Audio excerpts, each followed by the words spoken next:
Today, I'm honored to welcome on the podcast Lori Schellenberg, a registered nurse with nearly 45 years of experience. Lori's career is a true testament to the power of embracing change. She began at the bedside and followed her curiosity into home health, occupational nursing, and workers' compensation, discovering along the way just how transferable nursing skills really are. Through her journey, Lori built partnerships, mentored colleagues, and helped healthcare businesses grow. When retirement left her seeking a new purpose, she turned her focus to patient advocacy, founding Stepping Stone Advocacy Services. And when she noticed nurses themselves struggling with burnout and limited career vision, she created the Stepping Stone Nurse Academy, a platform offering courses, mentorships, and internships to help nurses transition into fulfilling alternative careers. Lori's mission today is dual: to support patients navigating the healthcare system and to empower nurses to realize their untapped potential. In the 5-minute snippet, I'd like to see this one on the big screen. Here is Lori Schellenberg. You're listening to the Conversing Nurse Podcast. I'm Michelle, your host, and this is where together we explore the nursing profession, one conversation at a time. Well, good morning, Lori. Welcome to the podcast. Thank you for having me. Well, I'm so excited that we're going to talk today. We met on LinkedIn, which is a wonderful platform for just connecting all kinds of professionals, and you are certainly one of those professionals, and I'm glad I met you. Same, because it looks like we're doing very, very similar work in different ways, but definitely doing the same thing. So again, thank you for having me. It's my pleasure. Okay, so we're just going to jump into it. That's how I like to do it. And this just amazed me that your nursing career has spanned almost 45 years. So, wow. First of all, wow, that's amazing. You know how it is. Can you take us back to the beginning? What first drew you into nursing? Well, it was a kind of a story like so many of us that in our younger years or at one point in our lives, we encounter a nurse and we need the care of a nurse. And how that influenced me is similar to a lot of stories that I hear out there from future nurses. And that is that I became sick and in the hospital for the first time at 17 and needed to have emergency surgery. Never knew anything about hospitals. I was young. I was still in high school. It's very, very frightening for me.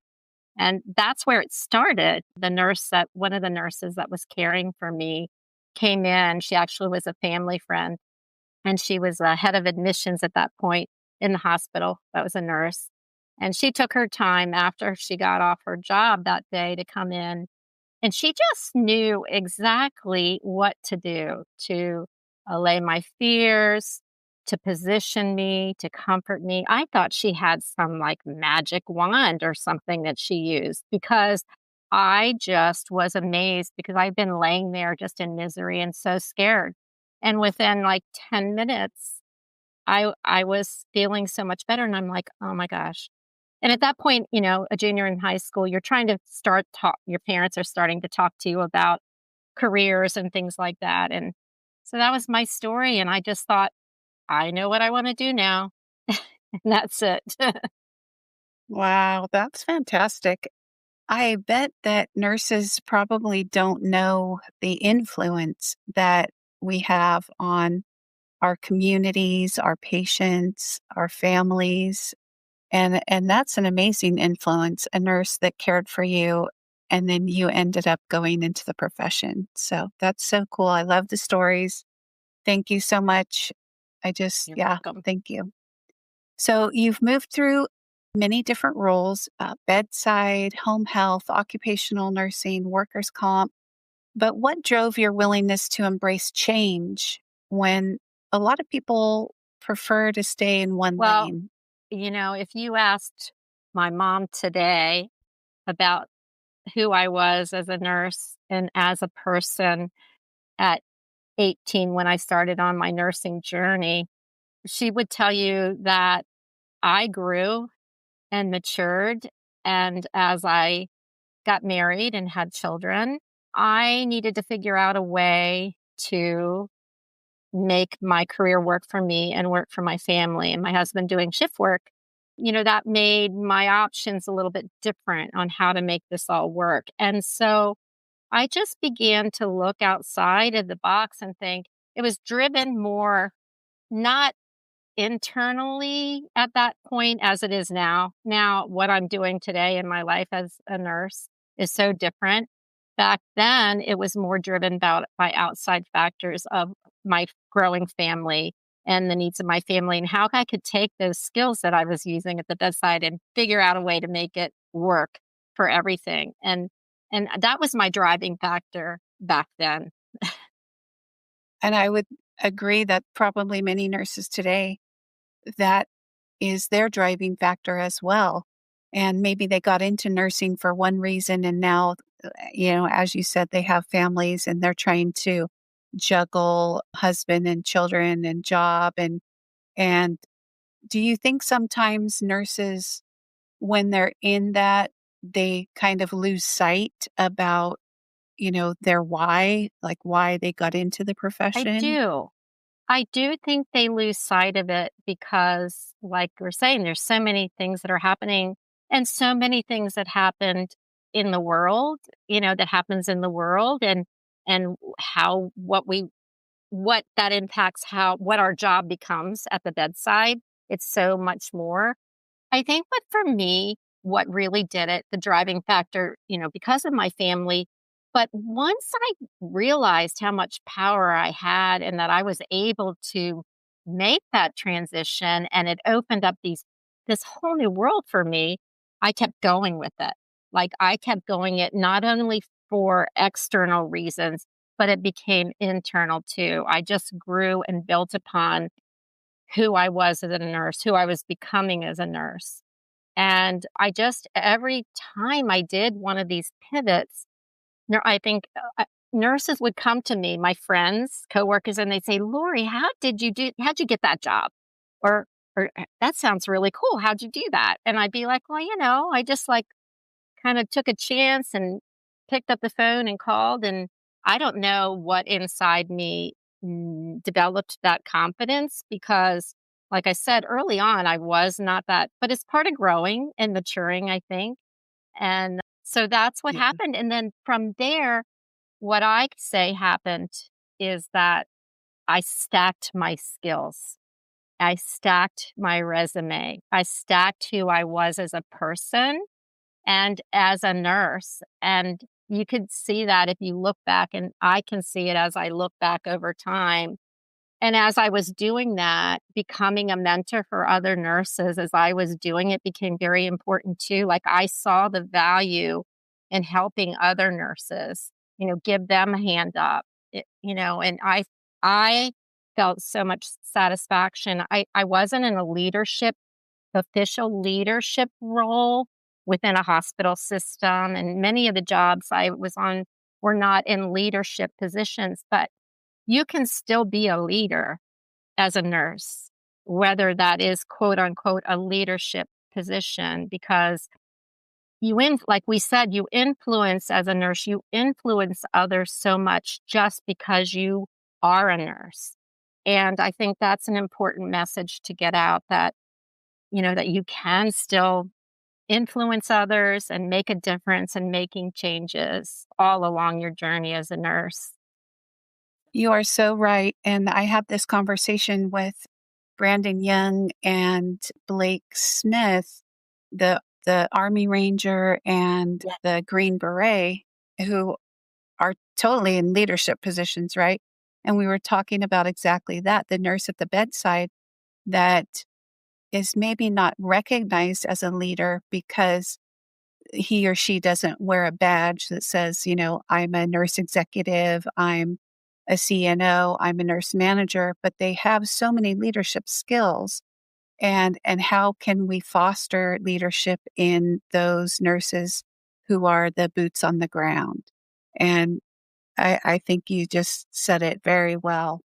So, Lori, looking back, what do you think is the biggest lesson that you learned just about the transferability of nursing skills across so many So, sectors? what I would say, what I learned along the way of gathering all of those skills is that you can be empowered to even be an entrepreneur and take those skills to that next level as a leader again in our healthcare in the healthcare community as a leader, recognized leader in different ways. And I think that's another thing that I learned through this. Yeah, absolutely. And now, after 150 episodes, I've spoken with so many nurse Yes. entrepreneurs, and you are certainly one of those. I want to hear about the Stepping Stones advocacy in a moment. But yeah, I think if you do have those leadership skills, it has to be so much, maybe not easier, but I don't know, maybe it is easier to step into the entrepreneur role. So after retirement, you found kind of a renewed purpose in patient advocacy, and you founded Stepping Stone Advocacy Yes. Services. And tell me about what that is. And then what was the moment that made you realize that this was the work that you wanted to do? Well, it it was created out of a void that I felt when I quote unquote retired at age 62. And I still, and a lot of us as nurses, we still feel a passion. We still feel the desire to want to have a purpose. And I think for me, living in Florida, especially, seeing so many elderly that came down to Florida to retire, left family and friends, and had this fun life when they turned 55 or 60, they decided, oh, this is a better place for me to live. And coming down here, they started to age out. They started to have problems. They started to, and I saw that I'm in a 55 and older community. And so I started seeing a lot of this in my community too. And I just saw that there was a need for somebody to act like a daughter or, someone to support them and having healthcare knowledge and background. And I just realized that there was something I could do. And an HR friend of mine directed me. We were talking and I was saying, what can I do? I don't want to go back to nursing in the traditional sense. What can I do to still have a purpose? And she said, have you ever heard about becoming an independent patient advocate? And that's when I started on a journey of researching and connecting and networking to find out more about this. And I realized that it was a really good fit for my background as a nurse to start this. And then began the journey to building Stepping Stone Advocacy Services. I mean, it's so typical of a nurse. I've seen it so many times. They see a need and they want to fill that need. And that's an amazing thing and one of our superpowers for sure. And, you're right. I retired at 57 and then I was like, oh my gosh, what did I do It was such I went that oh, it first was it year? was terrible. I just I mean, I'm always active and I'm not a bingo player. I always say that. But what drove me was I'm not a bingo player. But I do love to have fun, but I think what you're saying is that we're not quite there yet. How can we figure it out? How can we find something unique and different and feel fulfilled? Yeah. Exactly. Yes.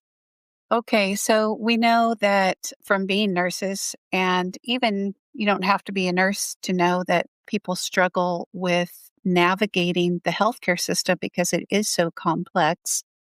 From your perspective, Lori, what are the biggest barriers that people face, and how does advocacy help break down those barriers? Um, the biggest barrier, like you said, in navigating the healthcare system is what we call the gaps in care. And all the medical providers and services that are out there operate in their own silos of care. So in the hospital, you have a nurse case manager that is working on a discharge plan. So in that discharge plan, she's contacting home care providers or an acute rehab facility or whatever she needs to do for her little job, which is to get the patient out of the hospital, because time in the hospital means money, and it is all about the money. And so they are referring off, getting a plan in place, and they send the patient out the door. A lot happens between the exit of the hospital door and when they go into that home or into the facility, and a lot of things get dropped. And I think people don't realize what these gaps, what awful feelings of fear and just anxiety that happens to patients and families when they get dropped into one of these gaps. And there's really not a place or a person that helps with that. So, for example, if somebody comes home discharged from the hospital and they are sent home and say they need IV therapy or they need caregivers in the home or wound care or whatever, they go home and all of a sudden the home care, they're supposed to call and they're supposed to come, and you'll see the hospital home health tomorrow. And I did home health care too. See, so I already have an understanding, and I did hospital work. So you can see how this transition to patient advocate for me was so easy because I could see it and I knew what the gaps were. So that gap when they're discharged home and nobody calls and nobody follows up and the caregiver doesn't show up and the family is in crisis, the patient is in crisis, who do they call? It's very scary. Often it's the family that steps up and fumbles around to try to make it work. And that's where we come in, because we walk hand in hand with that patient across the healthcare continuum. So from hospital to home health to inpatient care to a SNF to hospice to palliative care, whatever those life needs are, we become that filler of that gap. We become the quarterback of care. And for me, it's the most fulfilling thing, because not only do I understand from a medical perspective, but I understand from the insurance perspective. I have insurance advocates that work with me too, that I can help, that help me, because it's too complicated. My background's more the medical, the nursing piece, but I recognize that it has to do with money and being a good steward of my patients' money and their insurance or whatever. So all of this goes under the term of advocacy work. And so that's just an example of one example of how that patient advocate works, and then continues to be that advocate for the family and the patient throughout the time that they're needed and beyond. Well, that has to be an invaluable service to your clients, because it is so complex. And as a family of nurses, we have 6 nurses in our family. We encountered these same challenges with caring for my mother and my father. And recently I've had some health challenges, and I have had a ringside seat Yes. to see how messed up the system is with, oh, we referred you to this doctor, but then I wait 3 weeks and I finally call that doctor and they say, oh, we never received a referral. And then I call back my provider and they say, oh, well, we sent it. Tell them that we sent it on this day. I'm like, no, you tell them that you sent it and you make sure that they get it. And you guys talk to each other, and somebody better call me today with an appointment, because I've already been waiting 3 weeks. So you have to have an advocate, whether you're a nurse, whether you're a patient, whether you're a family member, to have somebody looking out for you that knows how the system works across many levels as you do, because you have experience in all these different sectors. Again, that just has to be such an invaluable service that you provide.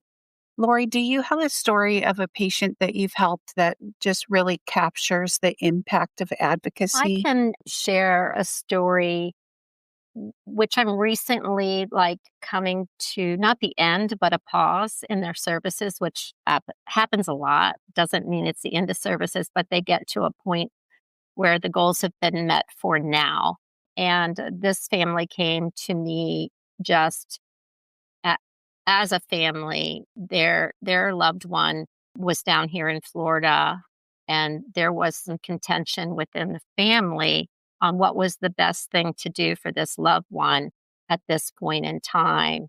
And I was able to really figure out what was the end game. What did everybody want for their mom?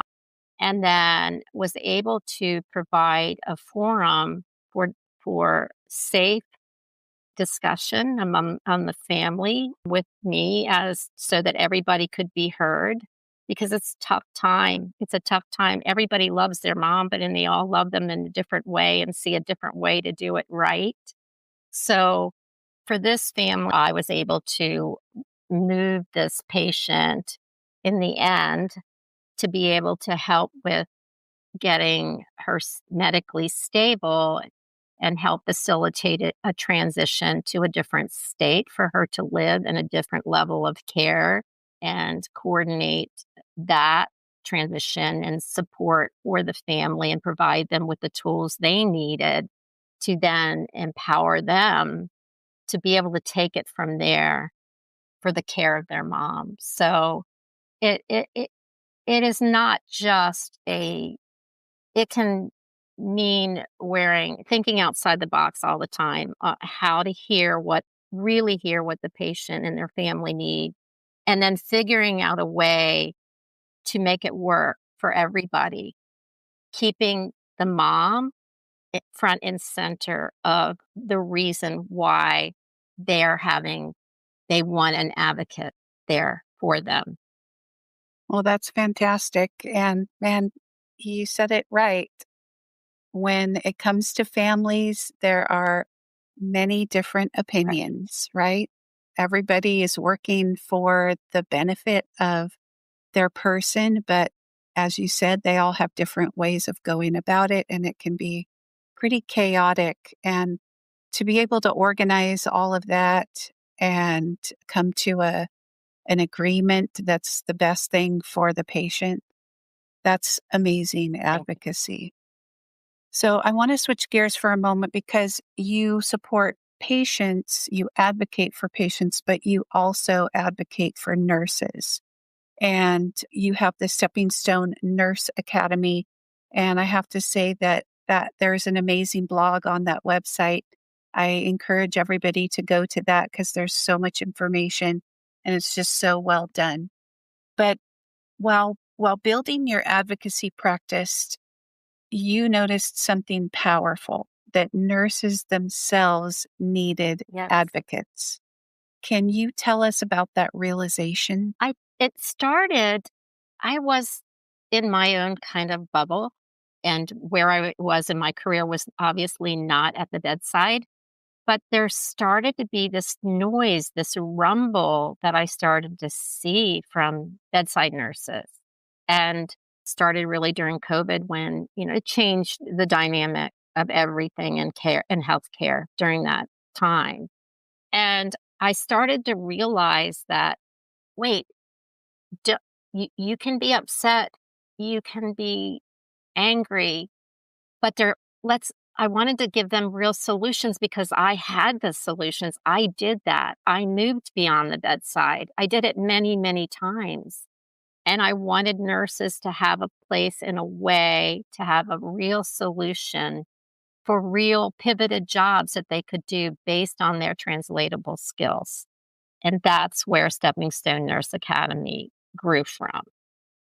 Okay. burnout. Let's talk about burnout. And you mentioned COVID, and I will say that COVID is where I experienced a lot of burnout, and it probably contributed to my early retirement. But it is such a pressing issue in healthcare today. So, how does the Stepping Stone Nurse Academy give nurses tools to kind of reimagine their careers? So, what I wanted to do, well, it started with me developing for the Alliance of Professional Health Advocates a 12-week mentorship program for nurses that were interested in becoming patient advocates. Because I'm like, wow, really, there's nothing really out there to help nurses. Like, I love what I'm doing now. Like, I had to dig and, network and figure all this out. And once I understood it, I was like, wow, this is like a great career. This is a great transitional career. So that I started that. And then I realized, oh, like I could probably like train nurses in other roles too. I could help them to pivot to other roles through training. So the first two courses that I were born out of what I already was, like what I knew personally. And that was that of a workers' comp case manager and that of a patient advocate, which are two wonderful pivots for nurses that want to move away from the bedside. That's kind of where it started. But then I'm like, what if I reached out to nurses across the country that are like me, that have been in nursing a long time, that have pivoted to these really cool careers, non traditional careers, and see if we could give nurses a pathway or a roadmap to confidently then be able to apply these jobs, because the jobs are out there. The translatable skills that nurses have are there. They just don't know, number one, what jobs are out there, and number two, how to do it. So this gives nurses stepping stones, as I like to say, to transition to new careers. And I've mentored nurses throughout my life, pulling them along with me. Come check this out. This is really cool. To now I'm saying the same thing from my platform at Stepping Stone Nurse Academy. Come check this out. These things are so cool, and you don't have to be stuck. Like, here are some things you can do. And that's just now what my new passion is: patient advocacy and nurse advocacy. Well, I got on your website and it's pretty amazing. As I mentioned, the blog, but there are so many courses and across such a wide spectrum. I feel like there's something for Thank you. everybody there. That's my hope. Yeah. Yeah, it's pretty amazing. So after mentoring so many nurses, what is the most rewarding part of just watching somebody rediscover their Oh, passion? the rewarding part is to actually not only rediscover their passion, but when they come back to me and say that what I told them or how they help them to do that. That keeps me fired up for feeling that purpose. So I guess that's how it affects me the most. Oh, yeah, that feedback is so, so important. It keeps us going, like you said. Well, if a nurse listening right now feels stuck or exhausted or just unsure of their future, what words of encouragement would you offer them? I would encourage you to keep an open mind, to not be afraid to step out of your comfort zone. And I would encourage you to do your homework. Start learning, listening to podcasts like this, and going to my website to see what's out there as far as, and I'm adding all the time. If I learn about a new job that I haven't heard about yet, I noticed that you mentioned something about emergency management, and I am actually talking to a nurse right now about developing a course on emergency management to help nurses in that way. So I'm constantly looking for that. And the nurses, the instructors that I have, they all have the same mission, and their passion. They're been in nursing a long time, and they want to pay it forward to other nurses. So I encourage you, to reach out to me. I'm always happy to talk to nurses anytime. And you can reach out to me through that website for a discovery call, do your own research, do your own homework. And then when you're ready, take care of whatever that emotional thing that's hampering you right now. Burnout is real. I even actually have a little free course on there. I offer some free courses to help nurses to help them if they want to become an entrepreneur or just little different things that go along with different career paths, just little something extra to help them to dig a little deeper. And so like I said, I even offer a little bit of support about burnout and next steps. And I just encourage you to get the help that you need emotionally if you're feeling stuck, but also move beyond that and find I always say, find your new happy place. That's an important message, to not get stuck, because we tend to do that. And we tend, I think it just contributes to more burnout when we get stuck and we don't see what's out there. And so for you to offer so many services, it really, even I was like looking at all those different avenues to take, and I was like, "Oh my gosh, there are so many that I Yeah. never thought of." Some of them I had seen, but there was so many that I was like, "I didn't even know this existed. This is amazing." So that's really incredible that you offer so many of those You know, services. it's even touched my So sister. go Sorry. ahead. So it's even touched my daughter, who's also a nurse. So she was a pediatric nurse for many, many years. And because of circumstances with her son, she had to stop working. And she used to always tease me in her younger days that, that big adrenaline as a peds nurse. She, she was on the front lines and she used to say, "Mom, when are you going to become a real nurse again?" And I used to say, "Well, I am a real nurse." Uh, And, come full circle. And now she's been offered a job as a school nurse in her son's school. And she's just so very enthusiastic and so excited.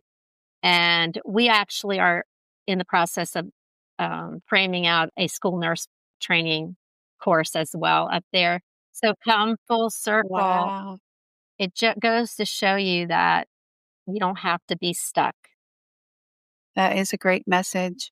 Well, what's next for you for Stepping Stone Academy or Stepping Stone Advocacy Services and the Nurse Academy? So, on the advocacy side, we just launched a pediatric advocacy service in addition to what our focus was in the beginning, which was more of the Medicare population. So now I'm able to offer pediatric services for kids on the spectrum, autistic, ADHD, sensory processing disorders, and medically complex kids because we can provide support. When you talk about Medicare, the Medicare population, we're focusing the support towards the caregiver or the daughter, the family. On the pediatric side, it's the parents that need the support and the advocacy. And that looks different on the pediatric side because advocating for a neurodivergent child may mean that we have to be an educational advocate as well because whatever their disorders are affect them in school. And as a child, school is the most important thing.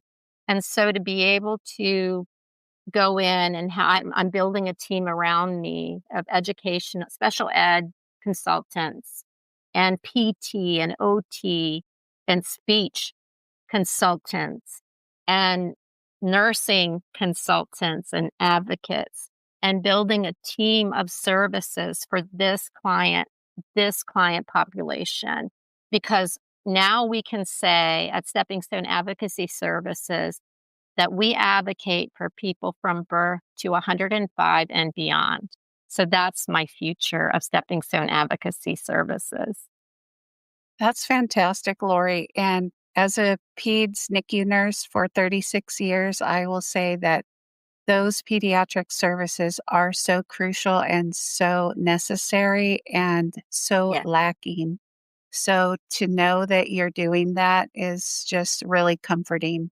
There's a Thank big you. need And for it. we're just getting off the ground. It's a lot of work. The one thing I've noticed as an business owner now is that I have to, like, I am so enthusiastic about passion and passionate about it, but I know that it takes time to amplify the message of what we're doing and building a business. And I think that's where I struggle the most, if I'm gonna be totally transparent, is trying I'm so enthusiastic that I think everybody needs an advocate, but which is true, they do. But you're They're probably true, right. but It yes, is true. but, not everybody can afford an independent patient advocate. We are a concierge service, but we certainly have resources and are there to help in any way we can. And again, on either side, people can contact me directly through the website on the advocacy side and talk about what their needs are, and I can help them on that side. Or the academy side, I make myself available to be able to answer questions. That's fantastic. Yeah, I'm with you. I think probably everyone needs an advocate, but as you said, maybe the resources aren't there. So I think what you're doing is so important, Lori, and so beneficial for, first of all, patients and families. And then your advocacy for nurses. I have a feeling that this has been a lifelong thing for you, that you have mentored nurses throughout your career, wherever you have been. And it's not usually that something just, that it just pops up. It's in you. And I see that. I see the passion. I see the love for your patients and your fellow nurses. And it's I inspiring. And this conversation has been so great today I that we am talked. too, and I'm glad that I was able to share with you a little bit about my journey and also hopefully share a little light for nurses out there, patients, caregivers, and anybody that needs those kind of resources. I would say that you certainly have done that today. So I have gotten many great guests from other guests. And so I will ask you, and you don't have to tell me right now because it's kind of a on the spot question, but is there someone that you think would be a good guest for the Conversing Oh Nurse my goodness. podcast? I know so many. I- Yay. Can I think about that and get back to you? You Yeah. absolutely can. It's hard to think on the spot, especially when you know so many Yes. professionals. So, yes, absolutely I do certainly that. will.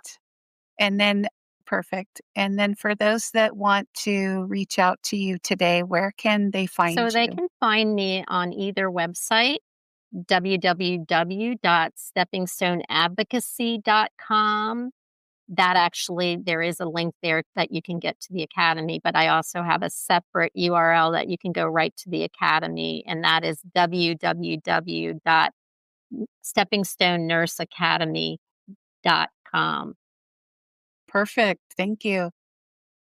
All right, Lori. Well, we've reached the end. And so if you've listened, you know that at the end we do the 5-minute snippet, and it's just 5 minutes of fun for everyone to just see you kind of let your hair down. And we usually have a lot of laughs. So are you I ready am to ready to play? play. Uh, everybody always I know. gets a little bit nervous at this part, but it's Okay. it's fun. Okay. I promise. Hey there, before we get to the 5 minutes of fun, I'd like to ask a favor of you. If you're enjoying this podcast, please give me a rating or review. It means so much to me, an indie podcaster. It's how I get found.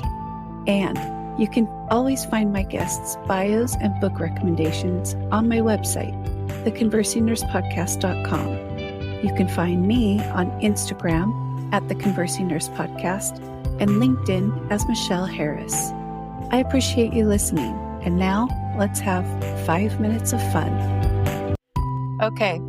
If nursing had a superhero costume, what would yours look Probably like? a big heart. Love it. Yep, I can see that. Okay, you have worked in so many different healthcare roles. If your career were a movie, what genre would it be? Would it be drama, comedy, adventure, or just a mashup?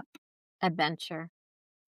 Oh, I mean, that's perfect because, yeah, you've been so adventurous. You've taken so many risks and stepped outside your comfort zone. So, yeah.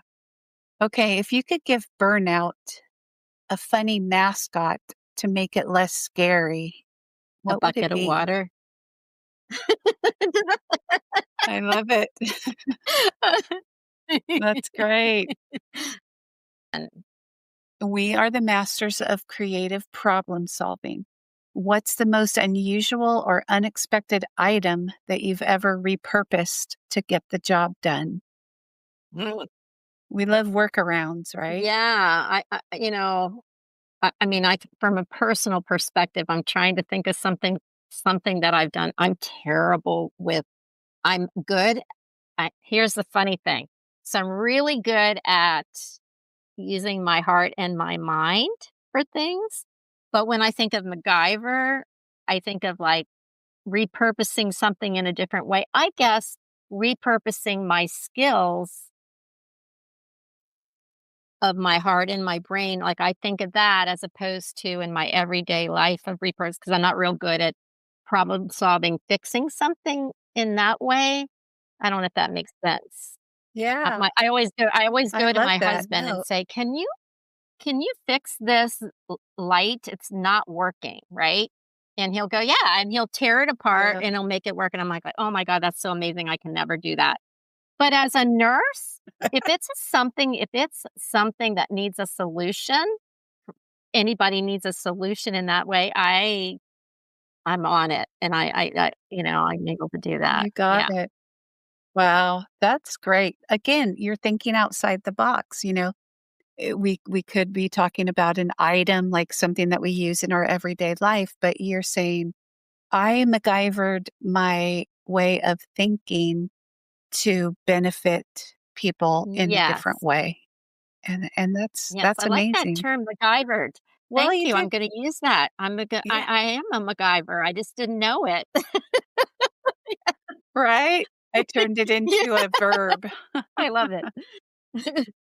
Uh, I've loved talking to you, Lori. You did great in the 5 minute snippet. It's always just a way to kind of offload some of the stress of, the things that we experience. And I thank you for just indulging me and having fun with it. And thank you for everything that you've brought to this conversation today, all of your experience, as I said, almost 45 years, and just the hope that, many nurses need right now, that there is something better and different out there if you're willing to take a chance and do something different.